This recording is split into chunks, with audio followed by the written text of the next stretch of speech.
Alors, vous faites allusion indirectement au débat que nous avons eu avec Bernard Stiegler, parce que c'était très intéressant de ce point de vue.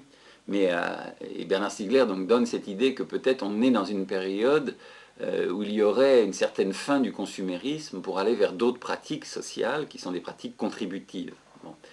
Donc je crois que c'est très important, je vais revenir sur cette idée. Mais avant, voyons bien, quand on parle de dépasser le capitalisme, voyons bien où il en est.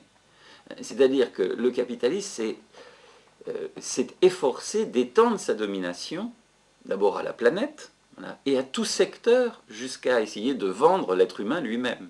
Et dans des logiques financières d'accumulation sans être plus forte, à des taux de profit qui sont considérables, mis en cause par son propre développement qui met en cause le travail humain, etc. Mais bon, malgré tout, il est dans cette espèce de double domination, donc économique et idéologique.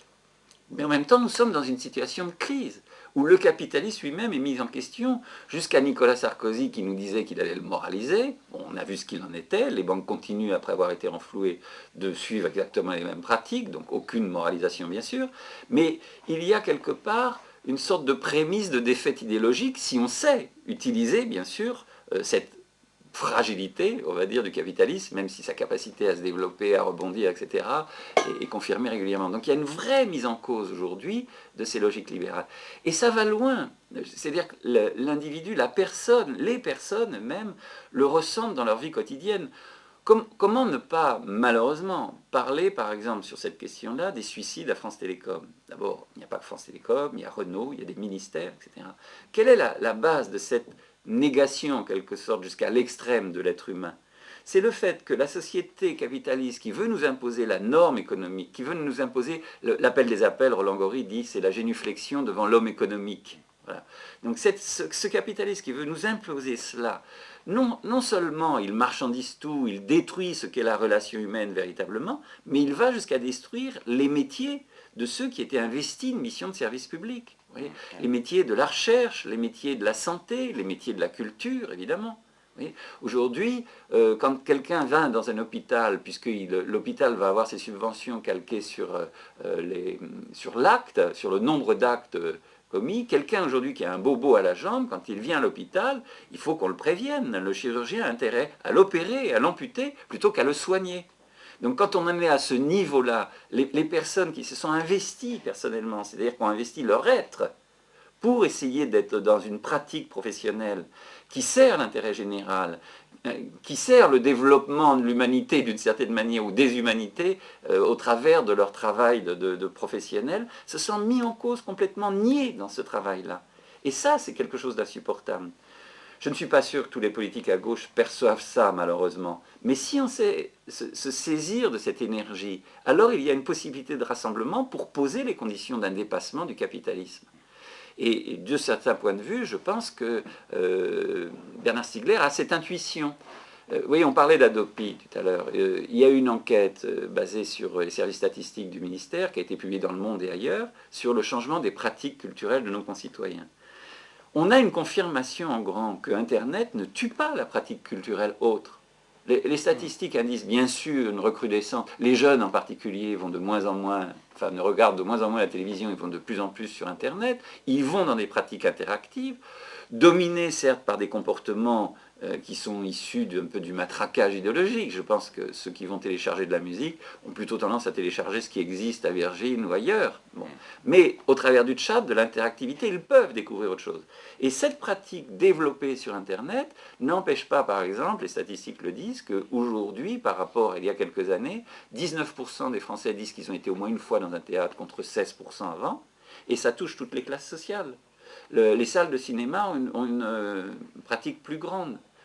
Même la lecture, l'enquête dit que la lecture est un peu en agression, mais c'est parce qu'elle parle de la lecture du livre. Mais aujourd'hui, il faut élargir la notion du livre.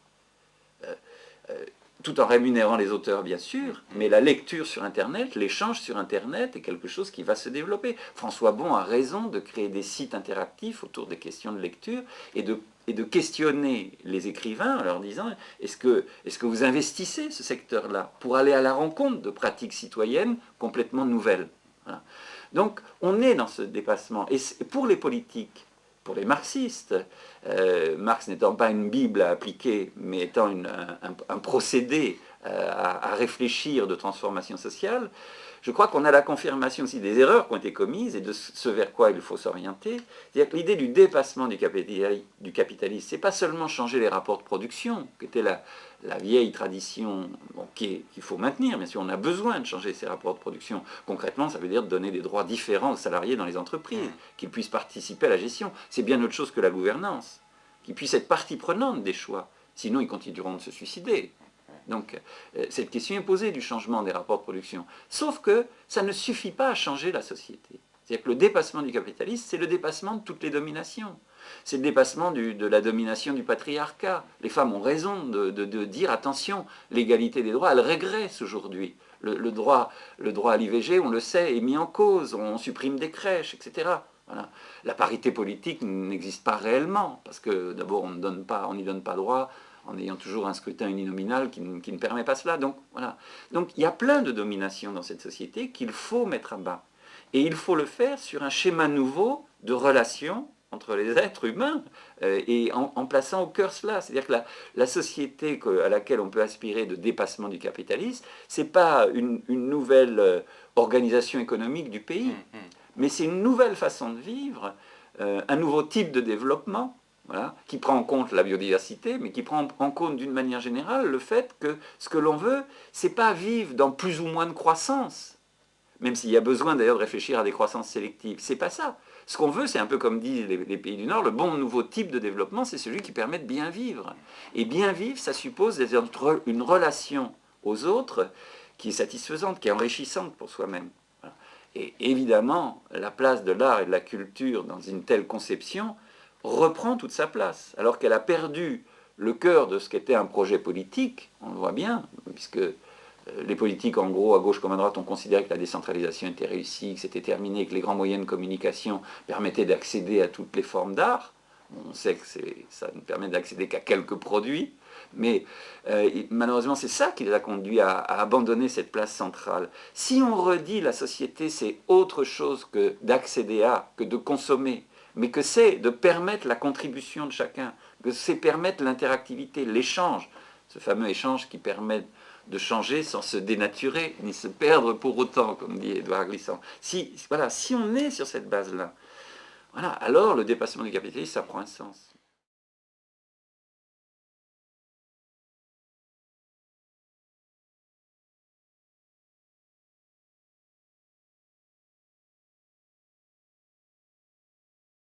D'autant, j'ajouterais que le dépassement du capitalisme se couple aujourd'hui à l'impossibilité structurelle pour le capitalisme de se reproduire sous ses formes actuelles. Bon, il est égard à ce qui se profile à brève échéance d'ici 2 décennies pour l'humanité, la montée des eaux, la fonte de la banquise et tous les chavirements que ça va opérer. Donc c'est ça aussi qui est très intéressant parce qu'on vit dans une période où cette transformation ou ce dépassement du capitalisme ou cette impossibilité pour le capitalisme de se reproduire intervient à l'échelle d'une génération. Donc, Absolument. Alors, faisons en sorte que cette question soit prise à bras-le-corps, notamment par la gauche. Voilà. Parce qu'effectivement, cette question du nouveau type de développement, ou la question du survie du capitalisme, qui est une autre façon de poser le problème, voyons bien qu'il y a une lutte de classe sur cette question-là qui existe. Voilà. Le capitalisme peut trouver la force de dépasser ces contradictions, mais il n'arrivera pas à solutionner, bien sûr, les problèmes, notamment du fait que nous sommes dans un monde fini, où toutes les ressources ne sont pas inépuisables, et qu'il faut donc penser le problème du développement autrement, je le disais tout à l'heure, non pas en décroissance ou en croissance, qui sont des termes biaisés, mais en termes de croissance sélective, et encore une fois, de nouveaux types de comportements. Voilà. Ce qui suppose, moi je suis frappé des analyses d'attaque, par exemple, que je trouve très fortes sur cette question-là, la crise écologique, on ne peut l'aborder qu'en ne dissociant pas trois choses, c'est-à-dire les critères sociaux, écologiques et démocratiques. Voilà. Et là-dessus, le personnel politique, comme on dit, n'est pas clair, y compris à gauche, parce que souvent on nous dit une croissance verte, par exemple. Il y a dans les deux mots quelque chose d'antinomique qui ne convient pas, et on voit bien qu'il y a derrière une mainmise du capitalisme de se dire « Ah là, j'ai du profit à faire en faisant du vert », vous voyez. Donc, où on dit les critères, c'est écologie, sociale, on n'oublie pas évidemment, et économique. Non, la question ne se pose pas comme ça. C'est le nouveau type de développement économique. Il doit être social, écologique et démocratique à la fois. S'il n'y a pas un changement dans les lieux de décision, encore une fois, on a très peu de chances que les forces financières qui dominent prennent les bons choix. Donc je crois qu'on est vraiment dans une période où il faut, Aurélie Trouvé, une des coprésidentes de l'Attaque, dit, voilà, si la gauche ne saisit pas de l'écologie, alors c'est la droite qui l'emportera de toute façon. Donc sachant poser les problèmes aujourd'hui d'une façon différente et ne pas permettre aux capitalistes, une fois de plus, de retomber sur ses pieds en détournant les vrais problèmes qui sont posés.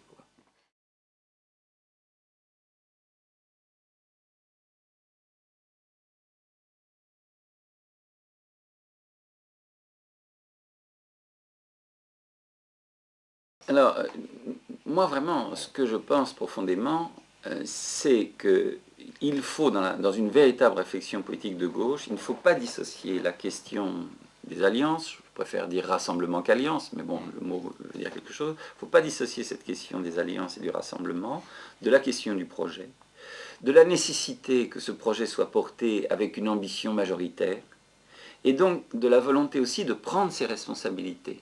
Alors, je m'explique un peu. La gauche plurielle ou toutes les formations d'union de la gauche, etc., ont toujours été faites pour conquérir le pouvoir, dans un projet, certes, qui était présenté, mais qui n'était pas l'essentiel et qui n'était pas tenu. Et à partir de ce moment-là, évidemment, très vite, il y a une dérive. On voit bien que le gouvernement Jospin, par exemple, démarre pas trop mal pendant un an ou deux, ou même si on prend des références anciennes, de 81 à 83, il y a un vrai changement. Et puis progressivement, on retombe dans les mêmes logiques dominantes du libéralisme, et donc voilà, on oublie complètement le programme. La question du projet est essentielle. On l'a évoqué sur toutes ces questions qui concernent la planète aujourd'hui et le nouveau type de développement. Si on ne tranche pas ces questions-là, on peut être dans des tas d'à peu près qui entraînent dans des impasses. Donc il faut parler du projet. Mais il y a une autre raison à ne pas dissocier les deux. C'est que dans les alliances, il s'agit de partis politiques. Mais la société, elle est plus diverse que cela. Et vous voyez bien dans le mouvement social que vous avez des syndicalistes qui luttent, qui rassemblent des millions de personnes et qui butent à un moment donné sur le fait que leur projet, en quelque sorte, ce ne sont pas que des revendications, leur projet n'est pas porté par des forces politiques, jusqu'à dire ce projet-là, on veut le porter pour qu'il soit majoritaire et que dans des gouvernements ou dans des gestions de régions ou autres, on aille sur cette voie-là. Bon. Et donc les syndicats et les syndicalistes, bien sûr, ne veulent pas participer à des alliances, et c'est bien logique. Et puis il y a, j'ai parlé de l'appel des appels, Sauvons la recherche, la diversité, les féministes, la diversité du mouvement social est très forte. Tous ceux qui luttent contre les discriminations faites, notamment aux étrangers qui sont sur notre territoire, mais pas seulement. Bon, il y a donc un mouvement social multiforme qui lutte. Ce mouvement-là, il est prêt, on en fait l'expérience aujourd'hui avec les ateliers qu'on organise dans toute la France, ce mouvement social, il est prêt à contribuer à un projet. Non pas pour le porter après dans la gestion, ce n'est pas son rôle, encore que respectons la diversité des approches, mais il y en a qui le veulent. Bon. Mais en tous les cas, ils sont prêts à contribuer. J'étais à Toulouse récemment, une chercheuse de Sauvons la recherche disait notre mouvement bute sur le fait qu'il n'est pas porté par une force d'alternative véritable qui dit nous irons jusqu'au pouvoir pour mettre en place ce que l'on entend, ce que l'on construit. Oui. Donc le projet pour moi est clé aujourd'hui. Il est clé en termes de réflexion sur le type de société qu'on veut mettre en place, et il est clé pour qu'il soit le socle solide d'alliance. Et l'autre question, c'est qu'on ne peut pas être seulement dans l'incantation. On ne peut pas dire le capitalisme c'est l'horreur, il faut faire autre chose, sans dire qu'est-ce que l'on veut faire d'autre, mais ça en général toutes les forces politiques à gauche le disent, mais sans dire on ira jusqu'au bout. C'est-à-dire on n'est pas spectateur. On ne veut pas dire Sarkozy c'est mal. Par exemple, en termes d'art et de culture, on ne peut pas oublier qu'on a un discours unique qui a été pratiqué par la gauche comme par la droite aux affaires sur ces questions-là, et sur notamment le fait que l'intervention publique n'était plus déterminante, qu'il fallait avoir recours au privé, etc., etc., etc. Et on le voit dans des pratiques où, compte tenu des difficultés financières, beaucoup de collectivités territoriales commencent par réduire des budgets culture ou en avoir la tentation. Bon. Donc la pensée unique, ça existe. Voilà. Donc comment on fait pour aller jusqu'au bout de la démarche et de dire on va aller ferrailler dans les exécutifs. La question du rapport de force à gauche est bien sûr très importante, mais honnêtement aujourd'hui, tous les sondages qu'on a par exemple sur la régionale montrent qu'au lendemain des régionales, il n'y aura pas de force politique. Heureusement, les sondages disent que la gauche gardera l'essentiel des régions. mais il n'y aura pas de formation politique hégémonique.